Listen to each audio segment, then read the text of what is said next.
Welcome back to Broadcasting Seeds, the podcast where we dig into the strange, the shadowy, and the downright unsettling, planting seeds of curiosity in the minds of anyone brave enough to tune in. I'm your host, Bennett Tanton, and today we're diving into a topic that's hotter than the wildfires we're about to talk about. Literally. You've seen the headlines, the dramatic drone footage of scorched neighborhoods, and maybe you've heard the whispers. Were the devastating California wildfires just a tragic natural disaster, or was something more calculated at play? Some folks are pointing fingers at a project called SmartLA 2028, a supposed urban planning initiative tied to the upcoming 2028 Olympics in Los Angeles. The claim? That these fires weren't random, but rather deliberate, engineered to clear land for high-tech infrastructure. And if that wasn't spicy enough, these theories rope in some heavy hitters: AI-controlled systems, direct energy weapons, yes, lasers, and even suspicions about why homes with smart meters seemed to ignite while others stood untouched. Look, I know this sounds like the plot of a Netflix thriller, but when you peel back the layers of this story, it starts to feel uncomfortably plausible. So today, we're going to explore this rabbit hole. Whether you're here to debunk, believe, or just scratch that itch of curiosity, this episode promises to leave you with more questions than answers, and maybe just enough breadcrumbs to start piecing the puzzle together yourself. We'll break it all down in 3 parts. First, we'll set the stage with the official wildfire narrative and introduce the claims surrounding SmartLA 2028. Then, we'll get into the strange destruction patterns. Why are some homes left standing while others burn? And what's this talk about smart meters? Finally, we'll look at the bigger picture, the potential misuse of technology, and the ethical dilemmas lurking behind the shiny facade of progress. So buckle up, my friends. If you thought the fires were hot, wait until we turn up the heat on these theories. Let's get into it.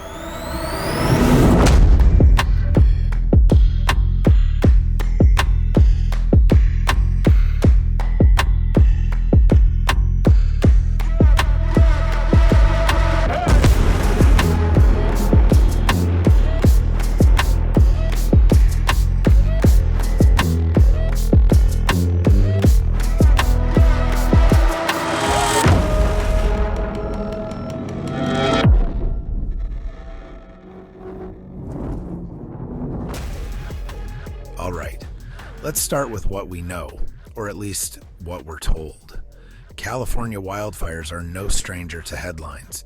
Every year, it seems like parts of the state go up in flames.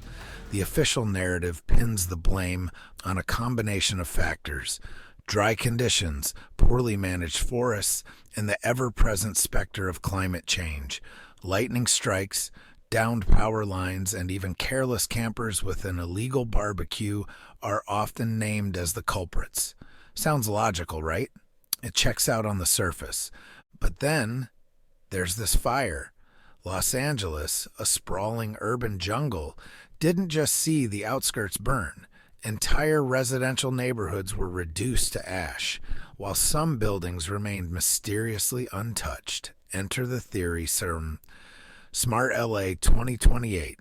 Proponents claim that these fires weren't just bad luck, but part of a calculated plan to clear land for a high-tech infrastructure overhaul ahead of the 2028 Olympics. Here's the pitch.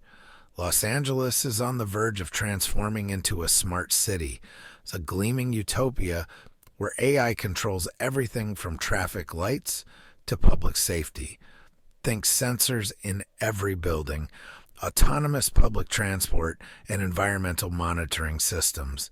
Sounds futuristic, but here's the kicker. There's only so much land in a city already bursting at the seams. To make room for this grand vision, some theorists argue you need to clear the slate. And what better way to do that than with fire? It gets stranger.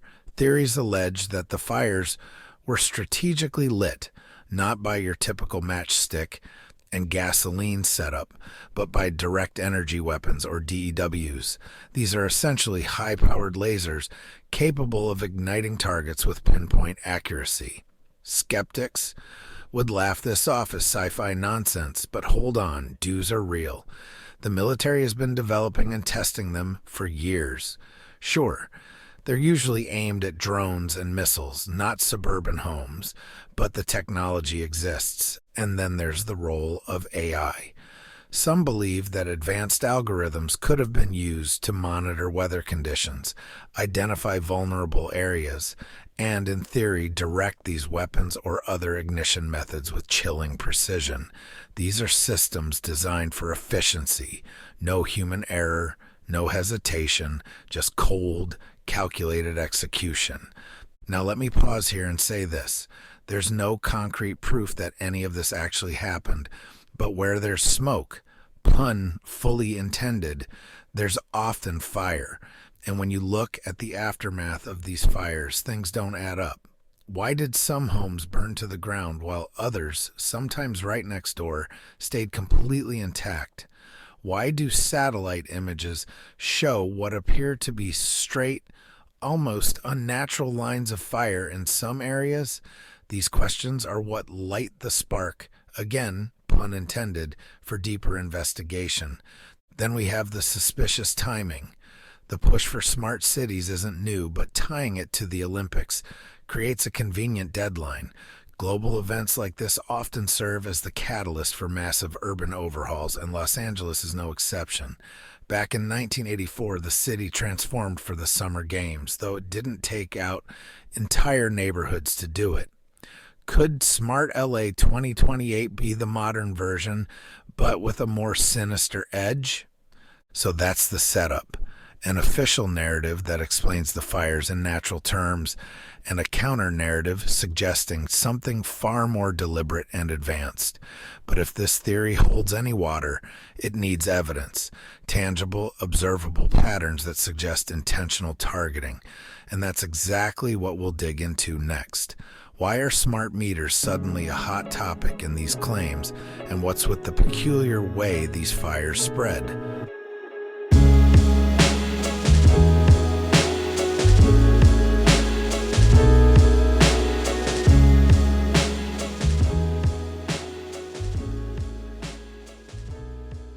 Let's talk about the elephant, or rather the smart meter, in the room. One of the most eyebrow-raising aspects of these wildfire theories is the claim that homes equipped with smart meters were disproportionately affected by the fires. It's like the fires had a grudge against technology, or maybe, just maybe, technology was somehow involved in the destruction. Smart meters, for those unfamiliar, are the high-tech cousins of traditional utility meters. They're designed to monitor energy usage in real time, sending data back to the power company for efficiency and billing purposes. Sounds harmless enough, right? But here's where things get murky. Critics of smart meters have long raised concerns about their potential vulnerabilities, from cybersecurity risks to claims of electromagnetic sensitivity. These devices have been the center of controversy for years. Now, wildfire theories are throwing another log on the fire. Pun absolutely intended. The claim is that smart meters, with their constant connectivity and remote capabilities, could have been used as ignition points. Imagine this. An AI system identifies a target area for land clearing, communicates with these devices, and triggers electrical surges or malfunctions that result in fires. Far-fetched? Maybe, but not impossible. Smart meters are, after all, tied directly into a home's electrical system. A targeted power surge could theoretically overload circuits and spark a fire. Adding fuel to this theory are reports from survivors. Some claim they noticed strange electrical activity in their homes before the fire started, flickering lights, appliances acting up, or even a loud pop from their meters, moments before flames engulfed the area. Others point to the pattern of destruction itself, rows of homes obliterated, while others, sometimes just feet away, were left untouched. What's more, vehicles parked in driveways were often melted down to their aluminum frames, yet nearby trees and shrubs remained strangely intact. These anomalies have led some to believe that the fires were unnaturally precise, as if they were programmed to target specific structures. Then there's the curious case of power line involvement, or the lack thereof. In many wildfire investigations, downed or malfunctioning power lines are often the culprits. But in some of these affected neighborhoods, the evidence doesn't align with that explanation. For example, utility poles stood unscathed in areas where entire blocks of homes had been reduced to rubble. How does that happen? Critics argue that these inconsistencies point to a more deliberate mechanism, something beyond the realm of natural disasters or traditional accidents. Let's not forget the role of satellite imagery in fanning these flames of suspicion. High-resolution images taken during and after the fire show straight, unnatural lines of destruction. Fires don't typically spread in perfect lines. They're chaotic, influenced by wind, topography, and available fuel. But in some of these cases, the burn patterns look almost surgical, as if something guided the flames with precision. It's enough to make even the most skeptical observer pause. And yet, while these patterns are striking, they're also easy to dismiss without hard evidence. Critics of the theory argue that smart meters are simply a convenient scapegoat for the unexplainable. Fires can behave unpredictably, and what looks like targeted destruction could be the result of chance or freak conditions. Still, when you start stacking these peculiarities, smart meters, anomalous destruction patterns, and unexplained satellite imagery, it's hard not to wonder if there's more to the story. Now, let's circle back to why this matters. If smart meters or similar technologies were involved, either intentionally or unintentionally, it raises serious ethical questions. Who has access to these systems, and how secure are they from tampering? Could the same technology that promises to make our lives more convenient also be weaponized against us? And perhaps the biggest question of all, if this is true, who benefits from such a plan? Spoiler alert, it's probably not the average homeowner. In the next segment, we'll zoom out and look at the bigger picture. What are the broader implications of using advanced technologies like AI and direct energy weapons in urban planning? Are we opening Pandora's box in our pursuit of progress? Stick with me as we dig deeper into the ethical and societal consequences of these claims.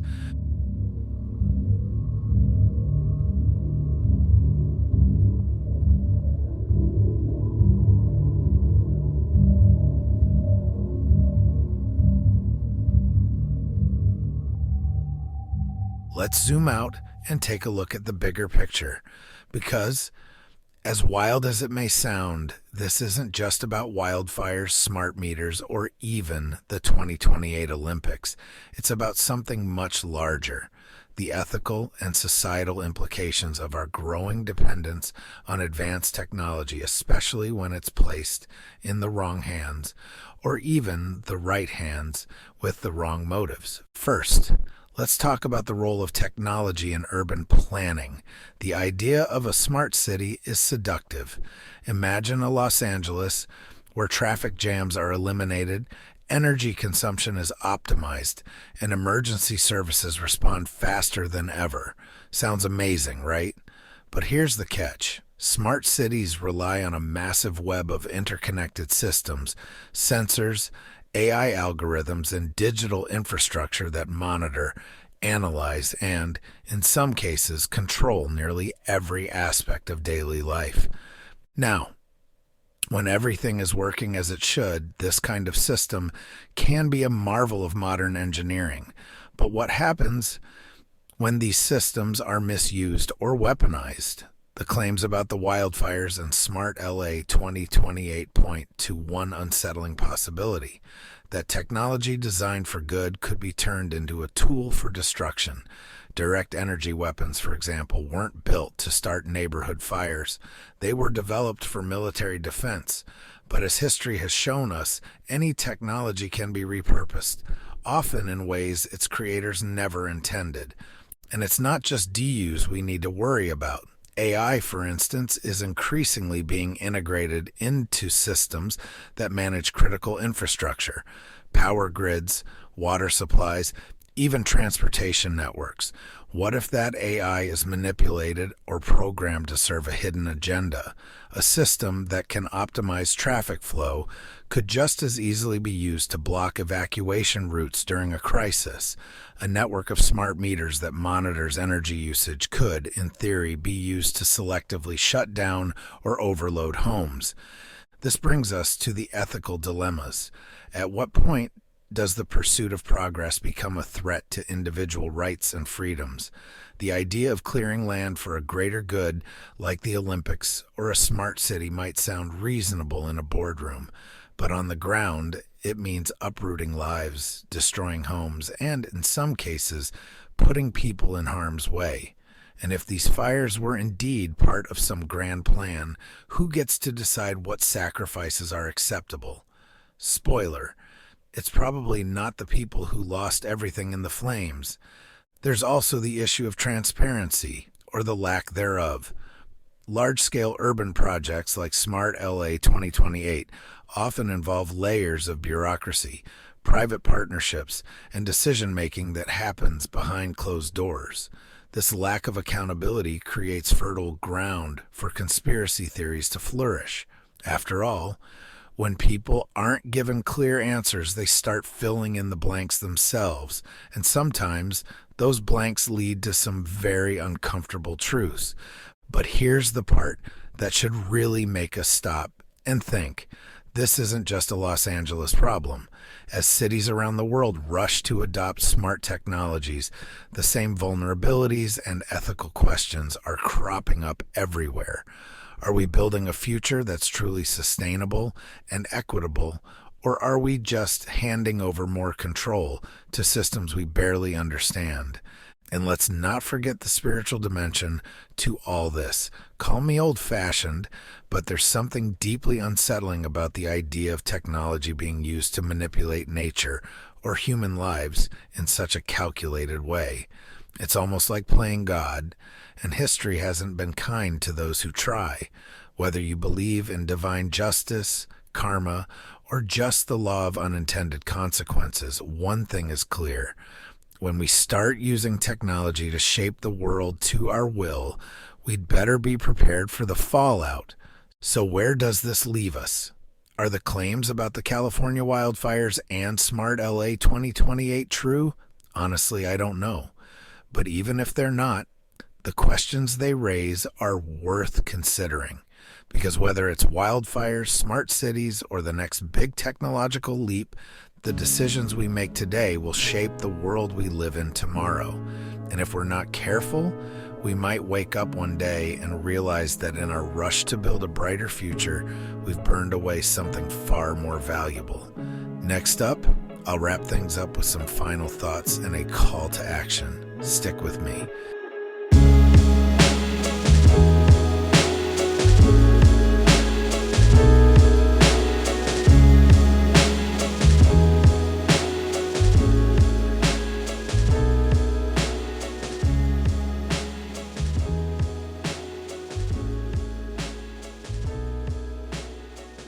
All right, folks, let's bring this to a close. We've covered a lot of ground today, from the official wildfire narratives to the wild claims about SmartLA 2028, direct energy weapons, and smart meters. Whether you're walking away from this episode a skeptic, a believer, or just plain curious, one thing is certain: these aren't just fringe theories. They're questions about the world we're building, the technology we're embracing, and the systems we trust or don't trust to keep us safe. Now, let me be clear. I'm not saying the California wildfires were absolutely part of some nefarious plot, but the questions raised here about ethics, transparency, and the potential misuse of technology are real. They're the kind of questions we need to keep asking, not just about wildfires, but about everything happening in our increasingly connected and tech-driven world. Because when we stop asking questions, we hand over the keys to someone else, and who knows where they'll drive us. If this episode planted a seed of curiosity in you, do me a favor, water it. Research, dig deeper, and don't be afraid to question the official narrative, or the unofficial one for that matter, because the truth, as they say, is out there. Sometimes it's buried under layers of conspiracy and coincidence, but it's always worth digging for. Before I let you go, I have one small ask. If you enjoyed this episode, or even if it just made you think, take a moment to like, share, and review the podcast. Your support helps keep Broadcasting Seeds growing and spreading these ideas to more people. You can find us wherever you get your podcasts, and be sure to follow us on social media for updates, behind-the-scenes content, and sneak peeks at upcoming episodes. Thanks for tuning in. Until next time, stay curious, stay questioning, and remember, the seeds of truth are planted in the soil of inquiry. I'm Bennett Tanton, and this has been Broadcasting Seeds. Catch you next time. I got bad thoughts that make my mind scared, hold me hostage and they don't fight fair. Who gon' pray for me and wipe on my tears? Who gon' save me if you not right here? Move this darkness and make my sight clear. Take me your way cause I don't like here. Ghosts of my past, they feeling the night air. Wake me up, I'm trapped in my nightmares.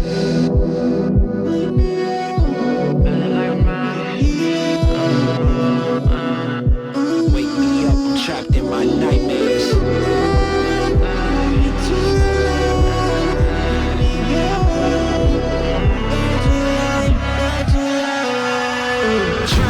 Drowning, I'm off the deep end. Apparitions of all my demons. All my thoughts are committing treason. All alone, who gon' hear me screaming?